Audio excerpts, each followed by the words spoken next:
I never expected a single sentence, from the tiny, trembling lips of my 6-year-old son, to shatter the quiet, carefully held illusion of my marriage.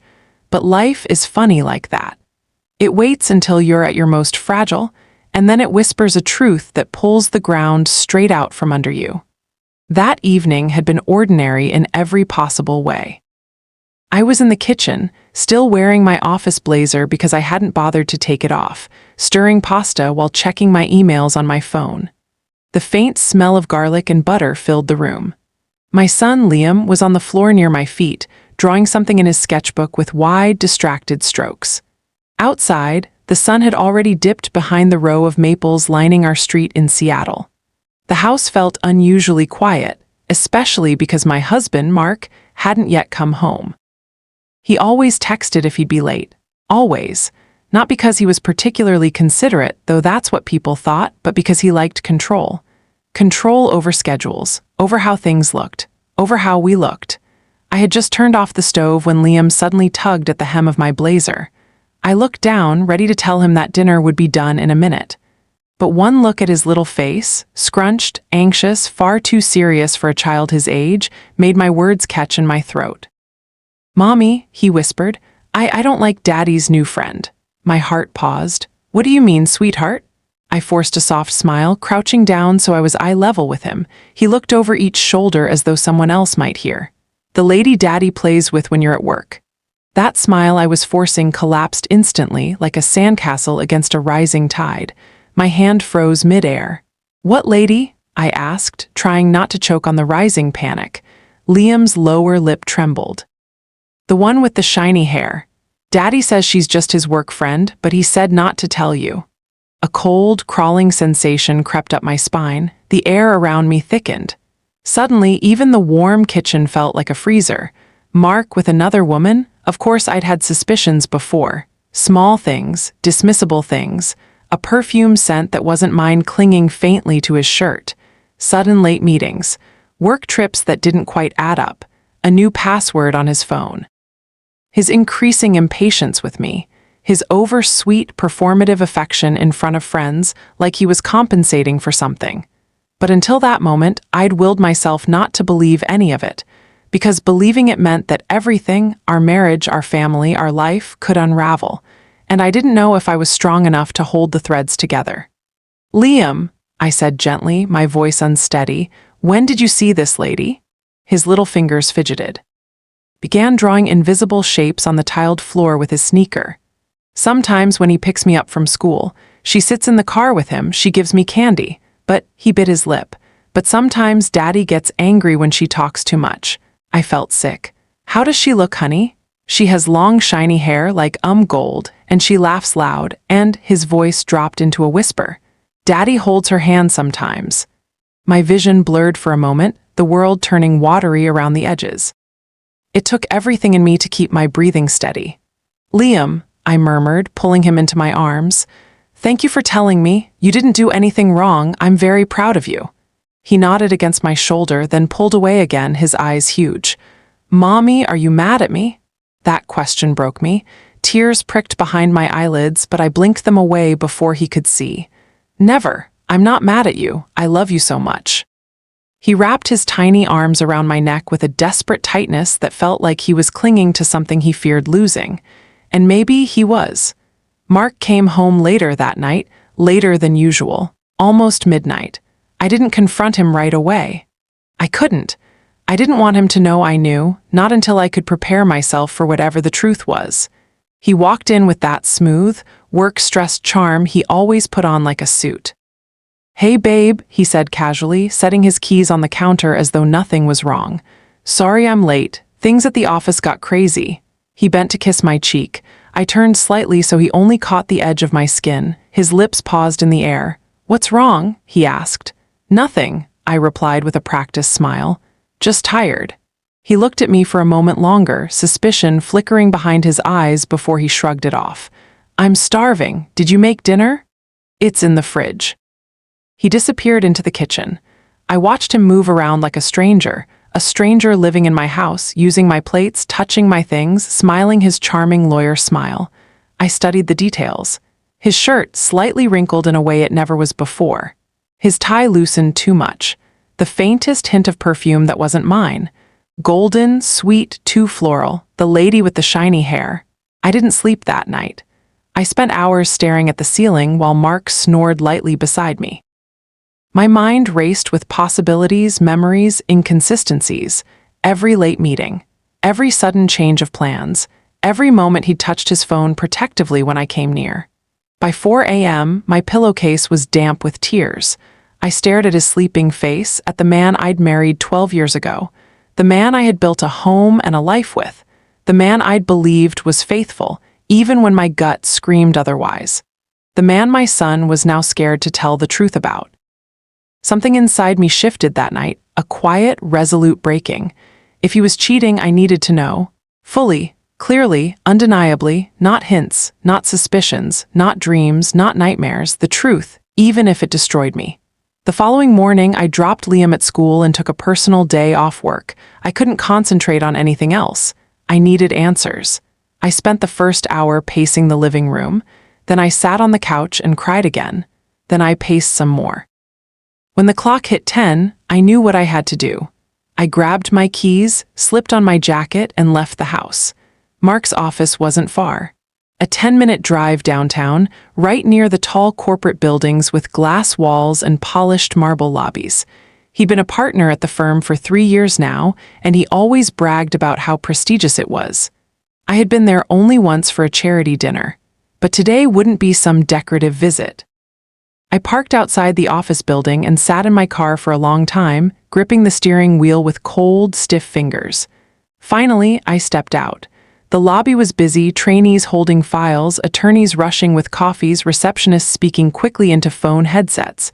The air smelled of espresso and stress. I approached the front desk. "Hi," I said, forcing politeness. "I'm here to see Mark Holloway."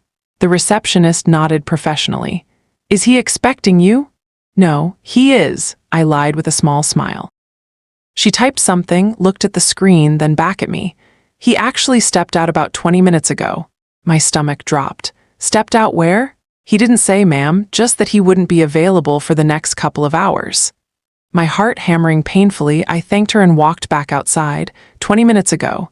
The same time he texted me, heading into a long meeting. "Won't be reachable. Love you." My hands trembled. He wasn't in a meeting. He wasn't even in the building. I looked up and down the street, and for a moment I felt entirely lost. But something in me, some quiet instinct I'd ignored for too long, guided my eyes toward the parking garage entrance to the right. A sleek black car I recognized too well turned out from the underground lot and onto the main road. Mark's car. And in the passenger seat sat a woman. She had long golden hair, catching the morning light like warm honey. I froze. My breath seized in my lungs. It was her. The woman my son had described. The woman I had pretended didn't exist. I ducked quickly behind a concrete pillar before Mark could see me. My heart pounded violently in my ears. They drove off together, laughing at something. At that distance, I couldn't hear a sound, but I could see her hand brushing his sleeve. I could see his smile.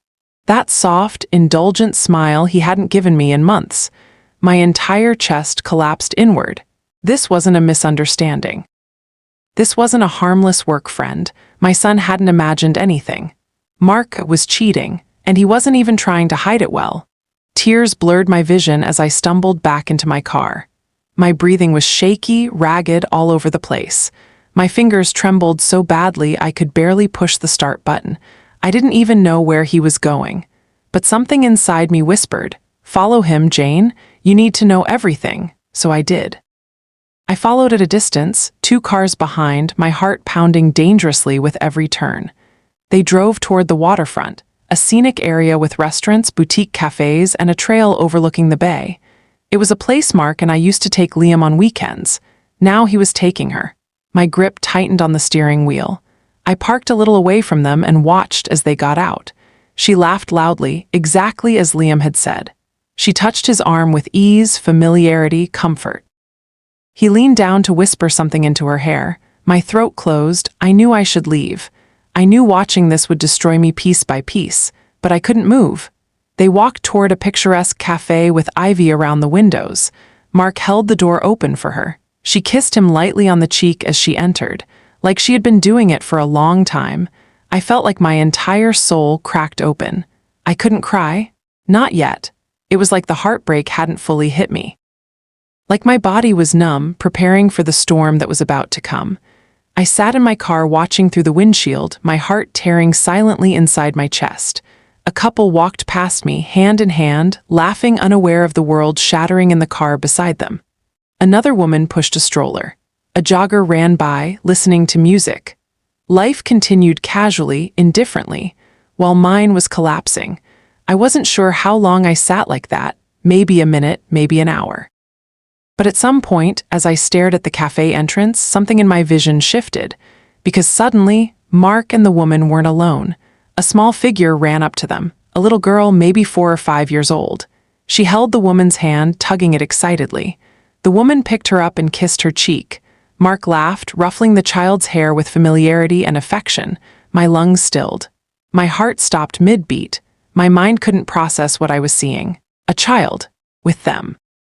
A child he was comfortable with, carefree with, connected to. A child who looked hauntingly familiar. Same chin shape as Liam, same dark hair, same dimpled smile. My blood turned ice cold. Because in that instant, with horrifying, shattering clarity, I realized the truth was far darker than I ever imagined. Mark wasn't just cheating. He debuilt another life, another relationship, another family, a secret family. My vision warped as if the world had tilted on its axis. My breath came out in ragged, broken bursts. "My God," I whispered, covering my mouth with trembling fingers. Nothing, absolutely nothing, could have prepared me for what I saw next, and that was only the beginning. My hands wouldn't stop shaking. Even as the cafe door closed behind them, even as the tiny girl settled into the woman's lap and Mark leaned close, so close he might as well have been whispering into a wife's ear, my body stayed frozen in shock. A secret family, a whole child, not a fling. Not an affair, not a momentary lapse in judgment. A second life. Tears spilled down my cheeks without permission. They dripped onto my shirt, soaking through the fabric. I didn't bother wiping them. My mind kept replaying the image of that little girl. The same way her eyes curved into crescents when she smiled, the same shade of brown as Liam's. The way Mark held her, confidently, naturally, like he'd done it 1,000 times. How many birthdays had he attended? How many bedtime stories had he read her? How many mornings had he eaten breakfast with them while telling me he had an early meeting? My stomach churned violently. I couldn't sit there any longer, not without combusting from the inside. I opened my car door with trembling hands and stepped out into the cool morning air. The breeze hit my tear-streaked face like a slap. I took one step toward the cafe, then another. Each movement felt heavy, like walking through cement. But something inside me had snapped, and once something snaps, it doesn't unsnap. It doesn't go back to normal. It only moves forward. I stopped at the window, heart pounding so hard it felt like the glass might shatter from the vibration. Inside, they looked like a picture-perfect family. The woman reached over and wiped ice cream from the little girl's cheek. Mark chuckled, brushing his thumb across the woman's knuckles. He was glowing, radiant, happier than I had seen him in years. My chest tightened so sharply I almost couldn't breathe. How long had he been living this double life? How long had he been faking love with me? How long had he been lying to our son? A sudden, uncontainable wave of devastation rose inside me. Before I could crumble right there on the sidewalk, I forced myself to step back from the window. I didn't confront them. Not yet. I wasn't ready. I needed oxygen, space, answers, and strength, more strength than I currently had. So I walked away, each step heavy, as though leaving behind 12 years of marriage on the pavement. The drive home was a blur. I couldn't remember a single traffic light, a single turn, a single sound around me. It felt like I was underwater, floating, detached, drowning all at once. When I finally pulled into the driveway, I saw Liam's little shoes near the door, one of them tipped on its side. He always kicked them off without thinking. That tiny, familiar sight made my heart twist painfully, and I broke again. Because my son, my sweet innocent boy, had been trying to protect me, and I didn't listen. I didn't see it. I didn't want to see it. Inside, the house smelled of the pancakes I made him every morning before school. His school bag hung crookedly on the hook because he'd never learned to hang it properly. His drawings, dragons, stick figures, superheroes covered the fridge. And now I had to tell him something that would tear apart his world, something he didn't deserve, something that would break him in ways he might never fully recover from. But I couldn't tell him yet. I couldn't walk into his innocence and crush it under the weight of his father's betrayal. So I sat on the couch, burying my face in my hands, sobbing until my chest ached and my body trembled with exhaustion. Everything hurt. Everything was wrong. I felt hollow and full of pain at the same time. I don't know how many hours passed before the front door opened again. "Mommy," Liam's small voice called.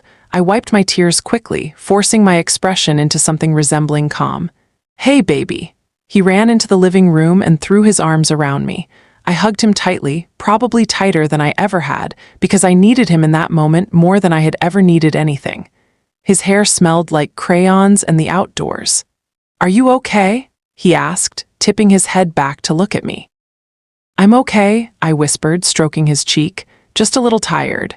He nodded thoughtfully like he was storing that answer away. Then he crawled into my lap, snuggling close. "Mommy?" "Yes." His voice dropped, nervous and quiet. "Did Daddy come home early?" My heart clenched. "No, sweetheart, he's still at work." Liam looked down. I thought so. There it was again, that uneasy flicker in his eyes, that same flicker he'd had when he told me about the shiny-haired lady. Fear. Confusion. Guilt, even though none of this was his fault. I kissed the top of his head. "You don't have to be scared to tell me things, okay? Ever."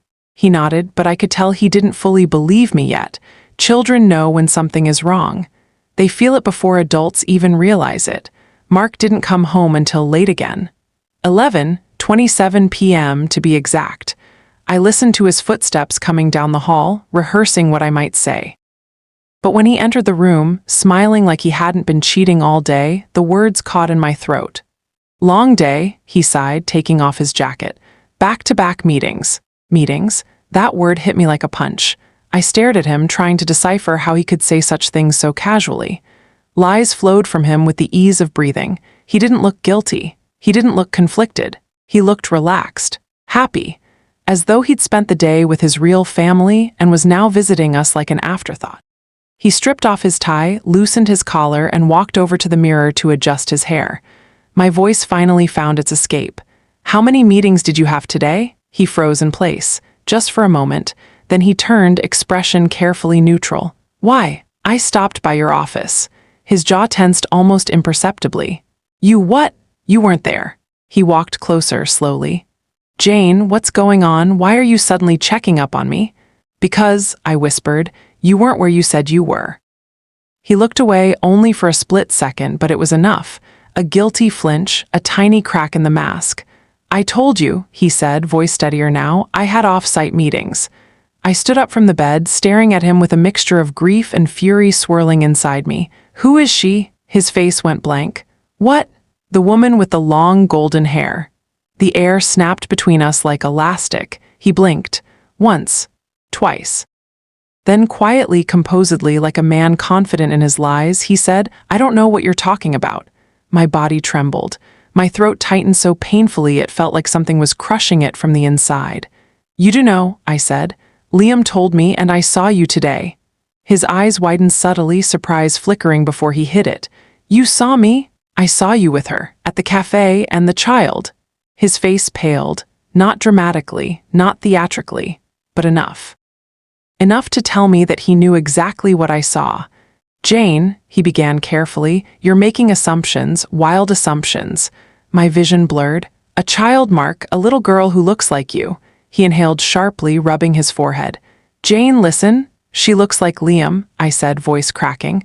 "The same eyes, the same smile. Don't you dare tell me I'm imagining this." Silence swallowed the room, heavy, thick, crushing. Then he said, "You shouldn't have followed me." It wasn't an apology. Wasn't a confession. It was an accusation. A cold, indifferent statement that made something inside me collapse. "So it's my fault," I whispered. "You cheat, you lie, you build another life, and it's my fault for finding out?" He closed his eyes for a long moment. When he opened them again, something had changed. Gone was the charming, polished husband. In his place stood a man I barely recognized, calculated, detached, defensive. "It isn't what you think," he said. "No," I choked out. "Then tell me. Tell me exactly what it is." He hesitated, just slightly, but that hesitation was the loudest truth of all. "You've been distant," he said flatly. "You've been stressed, moody, hard to talk to. The last couple years haven't been easy." Each word struck me like a slap. "You're blaming me?" I whispered in disbelief. "I'm saying our marriage hasn't been great," he replied. "You know that." I felt dizzy. "So you found someone else to replace me?" His jaw tightened. "She is, look, I never planned for this." "That child didn't just happen," I said, tears spilling again. "You planned enough to build a second home, a second family, while we were here thinking you loved us." He opened his mouth but had no words, none, because there was no explanation that could justify this level of betrayal. I stepped back, shaking my head. "Get out." "What?" "Get out. Jane, leave, I can't even look at you." His face hardened. "Fine, I'll sleep on the couch." "No," I said, "out of the house." He seemed stunned by that. "Where am I supposed to go?" "With them," I whispered bitterly, "since that's clearly where you want to be." His nostrils flared slightly. He looked like he wanted to argue, but for once he didn't. He picked up his jacket, grabbed his phone, and walked toward the door, but just before he left, he turned back, and what he said next made my blood turn cold. "You're overreacting," he said quietly, "and you're going to regret pushing me away." Then he stepped out and closed the door behind him. I stood there, staring at the door, my body shaking, my tears streaming, my heart pounding like it was trying to break out of my chest. Liam's soft footsteps padded into the hall. "Mommy?" I knelt down quickly and hugged him before he could see my face clearly. "Everything's okay," I whispered, even though nothing was. He clung to me tightly. And in that moment, I realized something. This wasn't the end. This was only the beginning, because Mark wasn't going to disappear quietly. And the truth he'd been hiding was much darker, much deeper, and much more dangerous than just an affair. And soon, I would find out the real reason he warned me that I would regret pushing him away. The house felt different after Mark left, not quieter, but emptier. Even the air seemed to shift, like it no longer belonged to us, like he had taken something with him when he walked out the door. I put Liam to bed with extra care. He curled into my chest as though he sensed the world had shifted. Children always do.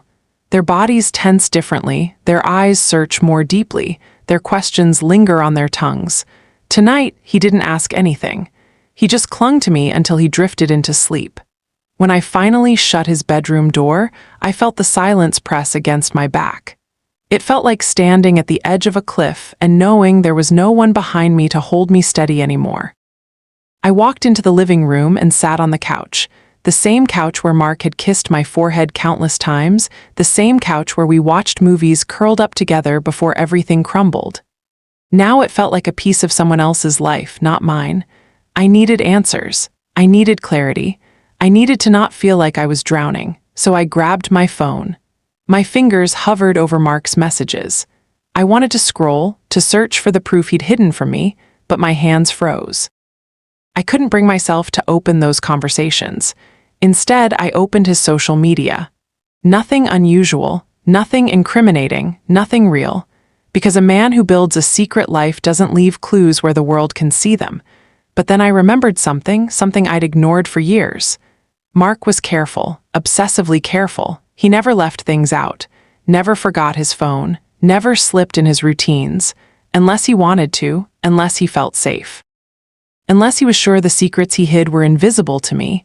But he forgot something tonight, his laptop bag. It sat near the front door, half-zipped, abandoned in his rush. My heart beat faster. I walked toward it slowly, like approaching a sleeping animal I wasn't sure wouldn't bite. I unzipped it. Inside, among files and notebooks, was his laptop. Password protected. Of course. But next to it, his work phone, not the personal one glued to him everywhere he went. The work phone he only used for client calls. I pressed the button. It lit up. No password. My breath hitched. He trusted I'd never touch it. He didn't think I'd ever question him. He didn't think I'd ever know. But I wasn't the Jane he thought he could manipulate anymore. I opened the messages. And that's when everything began to crack further. At first, the messages looked clean, mostly work-related emails and calendar reminders. But then I saw a folder tucked at the bottom of the screen, shared media, hidden. My stomach twisted. I clicked it. Pictures of them. Mark and the golden-haired woman sitting together at a picnic table, the little girl asleep on his shoulder, a birthday celebration with balloons, another picture of the three of them at the beach. He looked at peace, content, happy, a happiness he had withheld from me for years, but that wasn't the worst. There were screenshots too. Screenshots of conversations on his personal phone, saved on his work device in a hidden file. Why? I clicked one. It was a text conversation between Mark and the woman. Her name was saved not as something suspicious, but as L. Harper, a normal name. Innocent, easily overlooked, but the messages were anything but innocent. L. Harper, she misses you. She cried after you left today. Mark, I'll see her again soon. I'm trying to make things right at home first. L. Harper, be careful. She's starting to notice. Mark, don't worry, Jane never pays attention. Mark, she's too busy, too tired, too distracted. Each word was a dagger. My hands shook violently. He blamed me, my exhaustion, my stress, my devotion to our son for his betrayal. I scrolled down. L. Harper, and what if she finds out about her? Mark, she won't. She doesn't need to know. Mark, not until I have things handled, until he had things handled. What things? I scrolled again. More messages, more lies. More manipulation. Then I found one dated 2 weeks ago, the same week he started locking his phone with a new code. L. Harper, you promised you'd tell her. Mark, I will soon, but I need her calm. L. Harper, calm for what? Mark, for custody, custody. The word punched the air out of my lungs. I read it over and over again, my heart slamming in my chest. Custody. Custody of who? Liam? No, that couldn't be possible. I felt dizzy. My legs went numb. My hands went cold. I scrolled further, desperate, terrified. Mark, she's unstable lately. Mark, stress from work, emotional outbursts, lack of sleep. Mark, if I can frame it right, the court will give me everything I need. L. Harper and Liam, Mark, she won't be able to fight it. Trust me. Mark, he'll be better with us. The phone slid from my trembling hands and hit the floor with a thud. My throat tightened so violently that I couldn't breathe. A wave of nausea rose, threatening to choke me. He wasn't just planning to leave me. He wasn't just cheating. He was planning to take my child, my baby, my son, the little boy who had warned me, whose tiny voice had cracked when he told me what he saw. He had been trying to save me, to save himself, from a father who was building an escape door, a new life without us. I curled forward, pressing my hands to my mouth to keep from screaming. I felt shattered, broken into pieces too small to gather. For minutes, maybe hours, I sat like that, rocking, sobbing silently because my son was asleep in the next room and I couldn't let him hear the sound of my heart break. At some point, I realized the house was cold, the night was dark, and I was alone, utterly alone, until a soft knock echoed from the front door. My body tensed instantly. My breath caught. Another knock. I wiped my face with trembling hands and stood up. Each step toward the door felt like a struggle, like moving through thick mud. I peeked through the peephole. My blood turned to ice. Mark, he wasn't alone. He stood on the porch, fists clenched, jaw tight, his expression dark and unreadable. But behind him, hidden partly in the shadows, was the woman with the golden hair. And she wasn't smiling now. She looked furious.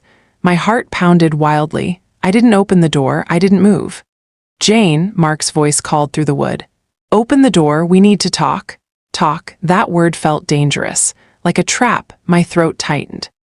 Go away. No, he said, his tone low, commanding. Open the door. The woman whispered urgently, Mark, not here, but he ignored her, his voice hardened. Jane, if you don't open this door, you're going to make things worse. Something primal surged inside me, a mix of fear, fury, and survival instincts. I said go away. Silence. Then, you need help, Mark said, voice carefully calm, calculated, manipulative. You're not thinking clearly, this reaction. This is exactly what I'm talking about.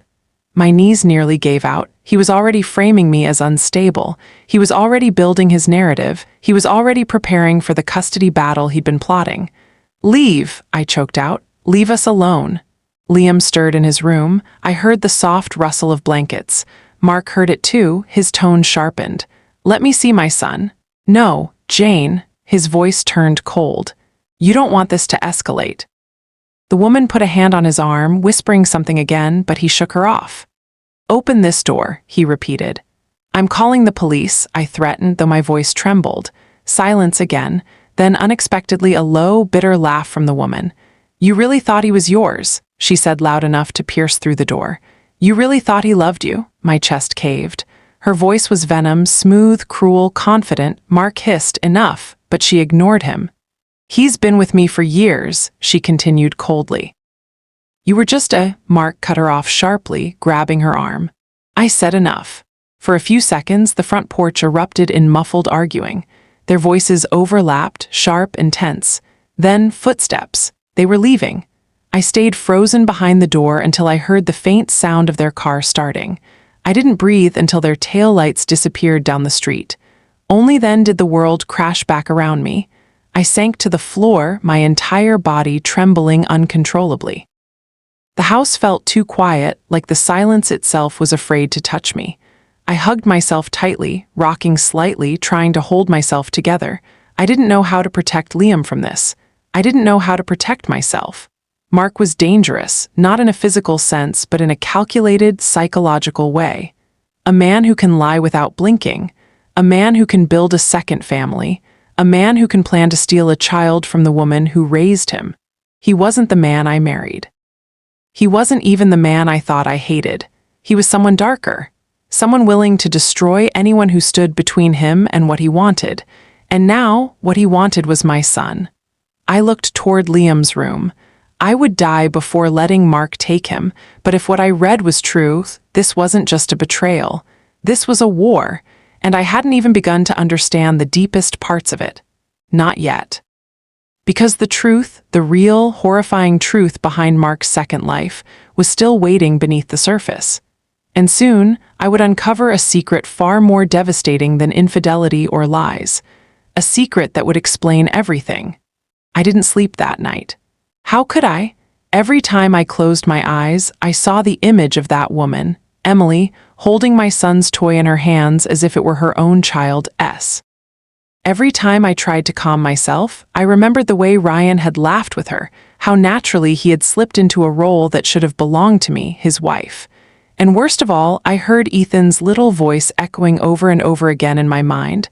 "Mommy, Daddy goes to a different home sometimes." A different home. A different life. A different woman. I stared at the ceiling as the hours passed, listening to Ethan's soft breathing next to me. He had insisted on sleeping in my bed that night, and I didn't have the strength to refuse. His tiny body curled close to mine as if he could feel the storm inside me. Every so often he'd twitch or murmur something incoherent, but even in his dreams he seemed unsettled. By 5 a.m., my pillow was wet with tears I didn't remember shedding. I wanted answers. I deserved answers. But more than anything, my little boy deserved the truth, a truth I had been too blind to see. And yet, I wasn't ready to confront Ryan. Not yet, not until I knew everything. I slipped out of bed quietly, brushed the knots out of my hair, and looked at my reflection. My eyes were swollen, red, and puffy, but beneath the exhaustion was something new, something sharp. Determination. I would not let my son grow up in confusion. I would not let lies poison him, not anymore. Ethan woke up when he heard the kettle whistle. He rubbed his eyes, yawned softly, and shuffled into the kitchen, dragging his blanket behind him. "Mommy," his voice was groggy. "Daddy isn't coming home again?" My heart cracked a little more. I bent down, cupping his small cheeks gently. "Daddy had to go somewhere, but Mommy's here, okay? Always." He nodded slowly, though the worry didn't leave his eyes. He was too young to understand, but not too young to sense something was wrong. I helped him get ready, packed his lunch, zipped his jacket, kissed his cheek twice because he asked for one more, Mommy. And as I buckled him into the car seat, he looked at me with those big innocent eyes and asked the one question that nearly undid me. "Mommy, will Daddy still love me if he has another home?" A blade couldn't have hurt more. I hugged him tightly, hiding the tremble in my voice. "There is nothing in this world, nothing, that could make Daddy stop loving you. Even if your father is living a lie. Even if I don't recognize him anymore." When I dropped him at school, he waved with a small smile, trying to be brave. He didn't deserve this. No child did. As soon as he disappeared inside, I inhaled deeply, gripping the steering wheel until my knuckles whitened. I had work to do. I drove straight to the address I had found last night, the address from the toy incident, the one connected to the woman named Emily Harmon, a neat little white house with blue shutters. Too perfect. Too pretty. Too fake. If this was where Ryan spent his missing hours, then I was going to uncover everything. But as I reached the neighborhood, my heart hammered violently. I wasn't sure what I expected to find. Ryan laughing in the doorway, Emily opening the door with his shirt on, a child who looked just like Ethan. Part of me hoped I was wrong. Part of me prayed this wasn't real. But deep inside, I knew better. I parked around the corner and waited. The morning air was cold, biting through the thin fabric of my sweater. I didn't care. 10 minutes, 20 minutes, 30. My breath caught in my throat when the front door finally opened. Emily stepped out, dressed in black leggings and a loose peach sweater. She held a travel mug in one hand and her phone in the other. She looked tired but content, too content.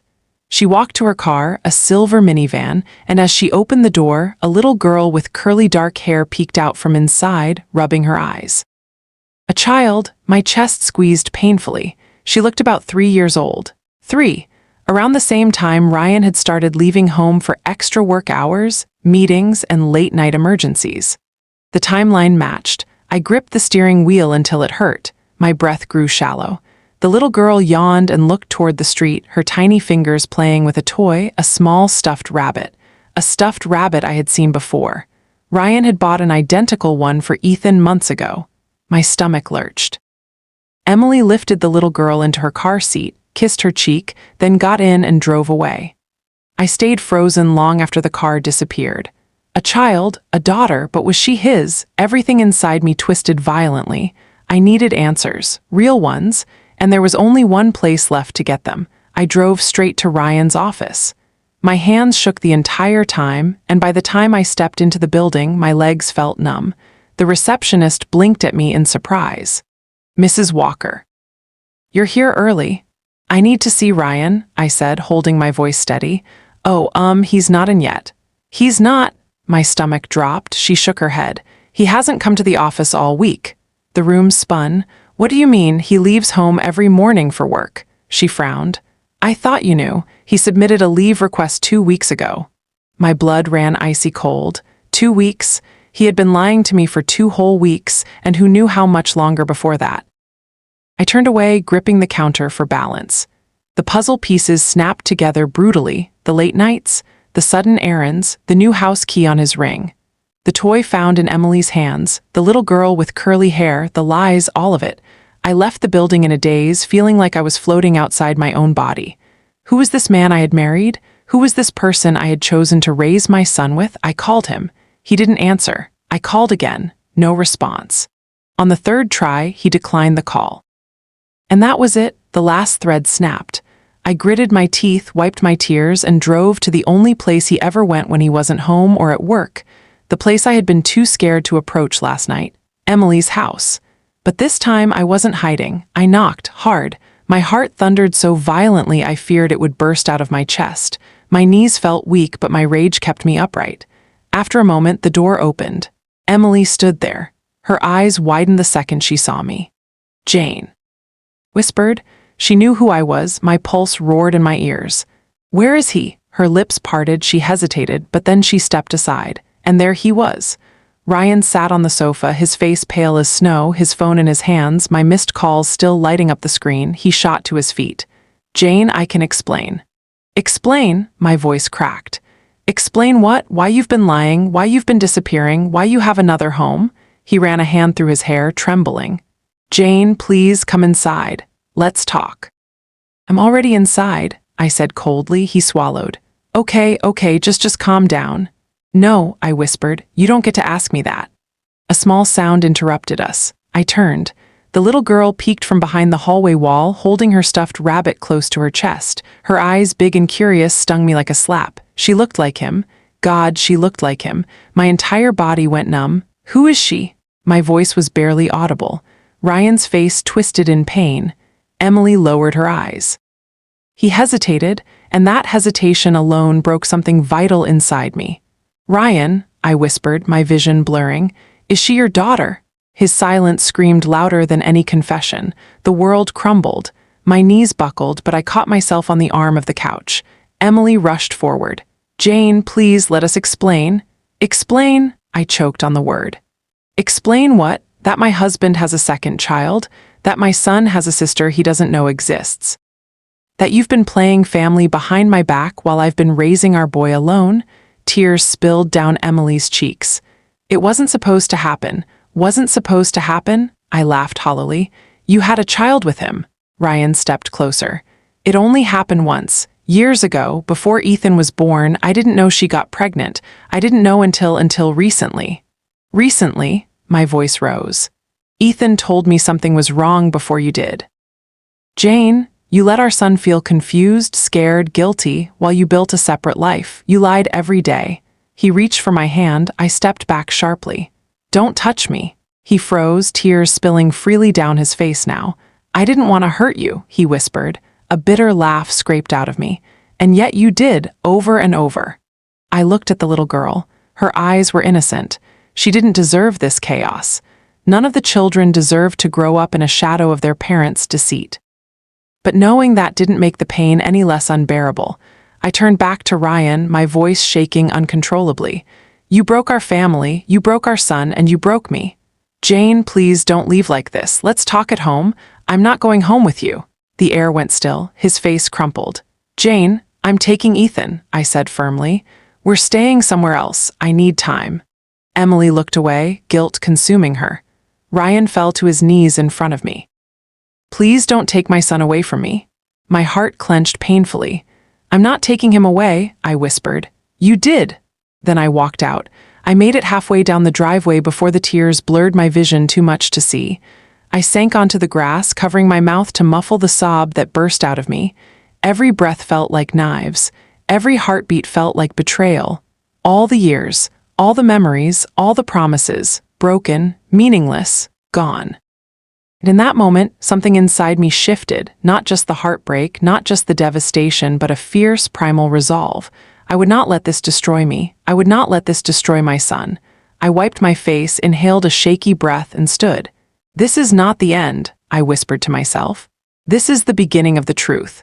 And the truth would change everything. I don't remember driving home that day. I don't remember the streets, the turns, or the people walking their dogs on the sidewalks. All I remember is the feeling, raw, ripping, overwhelming. By the time I parked in front of our house, my hands were trembling uncontrollably. The home I had built with love now stood in front of me like a stranger, its walls too silent, its windows too judgmental. Inside, the air felt thick, as if it was holding its breath for me to break. I closed the door gently behind me and leaned against it, sliding to the floor as the weight of everything crushed down on me. He has a daughter. He lied to you. He lived a double life. Your little son was the one who tried to warn you. The thoughts spun like a tornado in my head, bruising everything they touched, but I didn't get long to drown in them. The front door creaked open slightly. Ethan must have heard me. Mommy? His tiny voice cut through the storm like a beam of light. I wiped my tears as quickly as I could, but they kept coming. I forced myself to pull it together. I had to be strong for him, even if every part of me felt shattered. Hey, baby, I whispered. He walked over, rubbing his eyes. You're crying? I opened my arms, and he rushed into them without hesitation, burying his face in my chest. I kissed his head over and over, breathing in the familiar scent of his baby shampoo.